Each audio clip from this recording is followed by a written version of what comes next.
আসসালামু আলাইকুম রহমতুল্লাহ। আশা করি ভালো আছেন সকলে। আজকে নতুন একটা প্রাণী সম্পর্কে কিছুটা বলার চেষ্টা করব, আশা করি ভালো লাগবে। তো কথা না বাড়িয়ে চলুন ভিডিওটা দেখি। আজকে যে প্রাণীটি সম্পর্কে কিছুটা বলার চেষ্টা করব সেটা হচ্ছে হনুমান। একে মুখ পোড়া হনুমান বা লালচে হনুমান নামে অনেকে ডেকে থাকে। ইংরেজিতে এদেরকে ক্যাপেড মানকি বলা হয়। হনুমান বানর প্রজাতির একটি স্তন্যপায়ী প্রাণী। মূলত গাছের পাতা খেয়ে জীবন ধারণ করে বলে এদেরকে পাতা বানরও বলা হয়। হনুমান সাধারণত বাংলাদেশ, নেপাল, ভুটান, চীন, ভারত এবং মায়ানমারে এদের অস্তিত্ব বেশি দেখা যায়। হনুমানের দেহের গঠন: পুরুষ মুখ পোড়া হনুমানের দেহ 68 থেকে 70 সেন্টিমিটার, লেজ 94 থেকে 104 সেন্টিমিটার এবং স্ত্রীর দেহ 59 থেকে 67 সেন্টিমিটার, লেজ 78 থেকে 90 সেন্টিমিটার পর্যন্ত হয়। পুরুষ হনুমান ওজনে 11 সেন্টিমিটার, 5 থেকে 14 এবং স্ত্রী 9.5 থেকে 11.5 কেজি পর্যন্ত হয়। দেহের চামড়া কালচে, পিঠ ও দেহের উপরে লোম গাঢ় ধূসর বাদামি এবং বুক, পেট ও দেহের নিচ লালচে বাদামি বা সোনালী। লোমবিহীন মুখমণ্ডল, কান, হাত ও পায়ের পাতা কুচকুচে কালো। মাথার চূড়া ও লেজের আগাও সাধারণত কালো হয়ে থাকে। হনুমানের জীবনযাত্রা: মুখ পোড়া হনুমান হচ্ছে বৃক্ষচারী প্রাণী। চলাফেরা, খাবার সংগ্রহ, ঘুম, খেলাধুলা, বিশ্রাম, প্রজনন সব কিছু গাছেই সম্পন্ন করে থাকে। শক্তপোক্ত একটি পুরুষের নেতৃত্বে দলের সব স্ত্রী, যুবক ও বাচ্চারা একত্রে থাকে। এরা শান্তিপ্রিয়, দলবদ্ধ। এই প্রাণীদের এক একটি দলে সচরাচর 2 থেকে 14টি পর্যন্ত প্রাণী থাকে। এরা মূলত পাতাভোজী। গাছের কচি পাতা, বোটা, কুড়ি ও ফুল খেতে খুব বেশি পছন্দ করে। তবে বট, চালতা, আমড়া, আমলকি, হরিতকি, বহেরা ইত্যাদি ফলও বেশ পছন্দ করে। শীতকালে পরিচালিত একটি গবেষণায় দেখা যায় এরা দিনের 40 ভাগ সময় পাতা, ফুল ও ফল খাওয়াতে ব্যস্ত থাকে। মুখ পোড়া হনুমানের খাদ্যের 60 ভাগ হচ্ছে বিভিন্ন ধরনের পাতা এবং এরা প্রায় 43টি বিভিন্ন প্রজাতির গাছের পাতা খাদ্য হিসাবে গ্রহণ করে।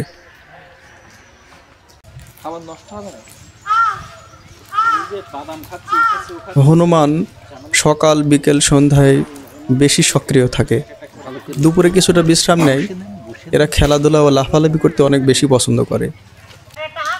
বাচ্চা বুকে নিয়ে মা সহজেই এক গাছ থেকে অন্য গাছে লাফিয়ে চলাফেরা করতে পারে।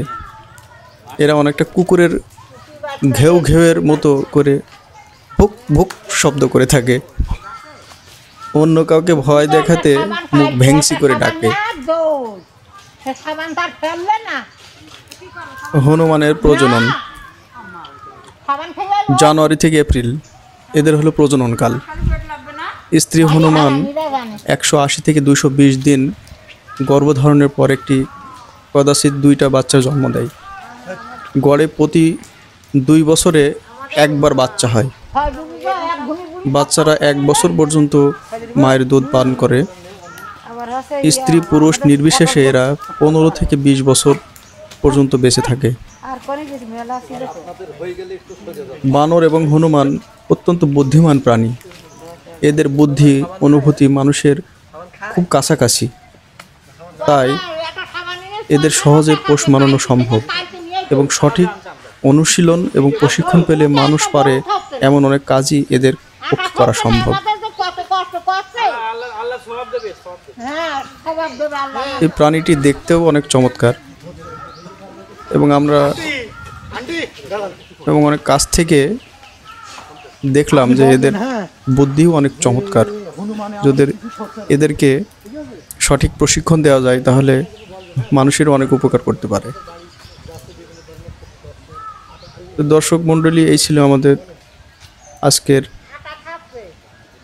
হনুমান সম্পর্কে কিছুটা তথ্য। তো দেখতে থাকুন পুরো ভিডিওটি এবং আশা করি এনজয় করবেন।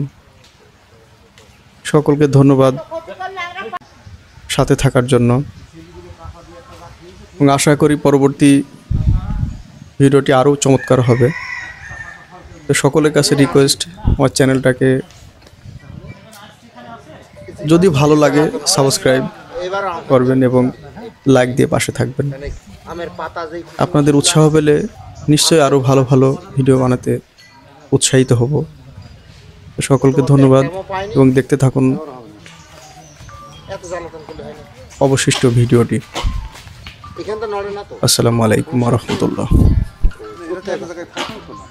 বহুত দিন থেকে রয়েছি আমি, আজ 1 বছর বাড়ি এসেছি। 1 বছরে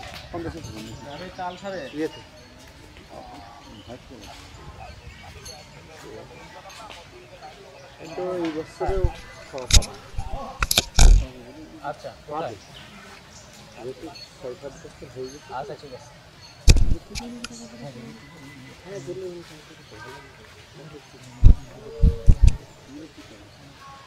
জেলের ভিতরে কাজ করাই নাই ওরা। তলায় হনুমানের খাটে দিচ্ছি যে সে এক কুকুর দেখলাম, সে হনুমানের সব বেশি ক্ষুদা।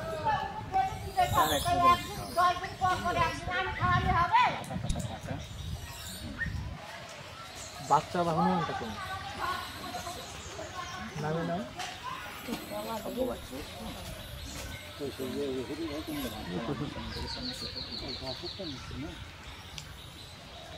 খাবার খাদ্য প্রয়োজন আছে। 3 দিন হচ্ছে, 3 দিন আর ছোটো ছোটো বাচ্চাগুলো বাসে আসে, মানে ছোটো ছোটো বাচ্চা যেমন 6 মাস 1 বছর বাচ্চা আসে। এই যে দেখা যাচ্ছে না ছোটো ছোটো, হ্যাঁ 3 বছর 2.5 বছর। কী বলে এত বড়, মানে এত ছোটো হয়ে যাবে?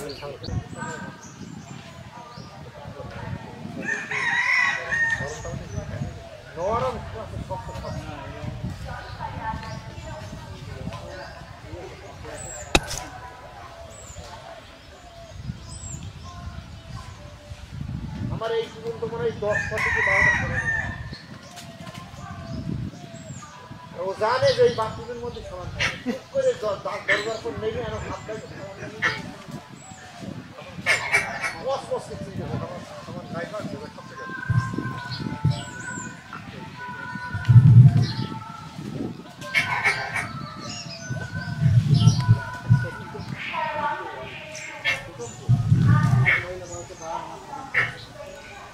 আচ্ছা, কুকুরের সাথে ওদের যুদ্ধ বাঁধে না?